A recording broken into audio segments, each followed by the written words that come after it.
J'ai proposé au départ, suite à une visite à Venise, une technique qui s'appelle la laca povera.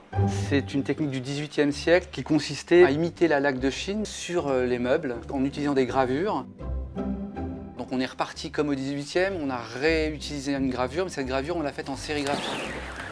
En revanche, toute la coloration et tous les coloriages avant broderie sont entièrement réalisés à la main.